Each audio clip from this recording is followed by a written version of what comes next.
मुंबई के जाने माने व्यापारी सेठ मोहनदास जी उनके एक बहुत खास मित्र थे कपिलदास। अपने व्यापार की हर सलाह वे कपिलदास से लेते थे। कपिलदास जी को व्यापार की गहरी समझ थी।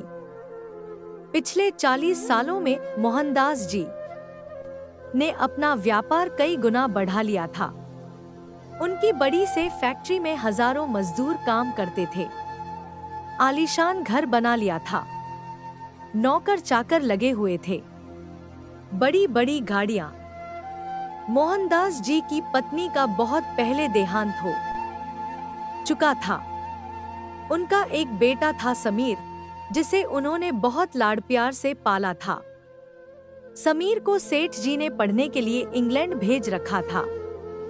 एक दिन अचानक सेठ जी की तबीयत बहुत खराब हो गई। सेठ मोहनदास ने अपने दोस्त को बुलवा भेजा। कपिलदास तुरंत अस्पताल पहुंच गए। मोहनदास जी बोले, मित्र, लगता है मेरा अंतिम समय पास आ रहा है। मेरे जाने के बाद मेरे बेटे का ध्यान रखना। कपिलदास जी ने जवाब दिया, ऐसा क्यों बोल रहे हो तुम? ठीक हो जाओगे। यहाँ इलाज नहीं हो पाया तो हम विदेश चलेंगे। मोहनदास जी बोले, बस मेरा एक काम कर दो, किसी तरह मेरे बेटे को बुला दो, मैं उसे एक बार देखना चाहता हूँ। कपिलदास ने बिना देर किए समीर के आने का इंतजाम कर दिया। अगले दिन दोपहर तक समीर अपने पिता के पास पहुंच गया। उसे देखकर मोहनदास ने चैन की सांस ली। मोहनदास जी ने कहा, बेटा, मैं तुमसे कुछ कहना चाहता हूँ। मेरे जाने के बाद सारा व्यापार तुम्हें ही संभालना है।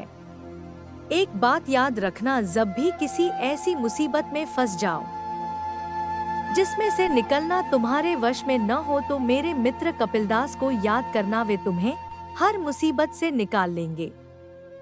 समीर ने कहा, पापा, आप ठीक हो जाएंगे। आपके सिवा मेरा कौन है? मोहनदास जी बोले, बेटा, मेरी 3 बातें याद रखना, जीवन में बहुत काम आएंगी। पहली बात, कभी किसी गरीब पर तरस मत खाना। दूसरी बात, कभी किसी अमीर से दोस्ती मत करना। तीसरी बात, अंधेरे में घर से बाहर मत निकलना। समीर ने ध्यान से पिता की बातें सुनी। कुछ देर बाद कपिलदास भी अस्पताल पहुंच गए। शाम के समय मोहनदास जी ने इस संसार को त्याग दिया। पूरे घर में शोक का माहौल था। अंतिम यात्रा की तैयारी हो रही थी। कपिलदास सारी व्यवस्था देख रहे थे। बीच में वे समीर को भी संभाल रहे थे। इसी तरह समय बीत गया। करीब 1 महीने तक समीर पिता के शोक में घर में बैठा रहा। एक दिन कपिलदास जी उससे मिलने आए। कपिलदास ने कहा, बेटा, अब तुम्हें तुम्हारे पापा का बिजनेस संभाल लेना चाहिए। उनकी भी यही इच्छा थी। समीर ने उनकी बात मान ली और अगले दिन से ऑफिस जाना शुरू कर दिया। कुछ दिन तक कपिलदास जी उसके साथ जाते, उसे बिजनेस की सारी बातें सिखाते थे। कुछ दिन बाद समीर सब समझ गया तो कपिलदास जी ने आना बंद कर दिया। एक दिन समीर बैठकर सोच रहा था, तभी उसे अपने पिता की तीनों बातें याद आईं। इसी बीच दिवाली आने वाली थी। मजदूरों को बोनस दिया जाना था। मैनेजर फाइल लेकर समीर के पास पहुंचा। मैनेजर बोला, सर, ये मजदूरों के बोनस की फाइल है। उन्हें हम 1 महीने का बोनस देते हैं। समीर को याद आया, पापा ने कहा था गरीबों पर तरस मत खाना। समीर ने कहा, नहीं, किसी को बोनस नहीं मिलेगा। ये काम करते हैं, हम इन्हें सैलरी देते हैं। बोनस न मिलने से मजदूर भड़क जाते हैं। अब वे बहुत काम करते थे। सब इधर उधर समय बर्बाद कर अपने घर चले जाते थे। इससे काम में घाटा होने लगा। इसी बीच बहुत से व्यापारी जो समीर की कंपनी से माल लेते थे, वे समीर से मिलने आते थे। लेकिन समीर को पिता की दूसरी बात याद थी कि अमीर से दोस्ती मत करना, इसलिए वह उनसे ठीक से बात नहीं करता, उन्हें उल्टा सीधा बोलकर भगा देता था, जिससे कंपनी को ऑर्डर मिलने कम हो गए। इसके साथ ही समीर को रात को कहीं जाना होता तो वह अपने साथ 2-3 लड़के साथ लेकर चलता था, जो बड़े से जनरेटर के साथ रथ सजाकर पूरी रोशनी लेकर चलते थे। इससे शहर में जाम लग जाता था। घंटों जाम में फंसे रहने से समीर परेशान हो गया। उसका व्यापार धीरे धीरे घाटे में बदलने लगा। समीर को कुछ समझ नहीं आ रहा था। एक दिन उसने कपिलदास जी को बुलवाया। समीर ने कहा, चाचा जी, मैंने पिताजी की तीनों बातों को व्यापार में उतारा, लेकिन मुझे घाटा ही हो रहा है। कपिलदास जी के पूछने पर समीर ने सारी बात बता दी। कपिलदास ने कहा, बेटा, तुमने अपने पिता की बातों का गलत मतलब निकाल लिया, चलो मेरे साथ। वे उसे एक रास्ते पर ले जाते हैं। वहां कुछ गरीब बैठे थे। पास ही में एक आदमी समोसे कचौड़ी बेच रहा था।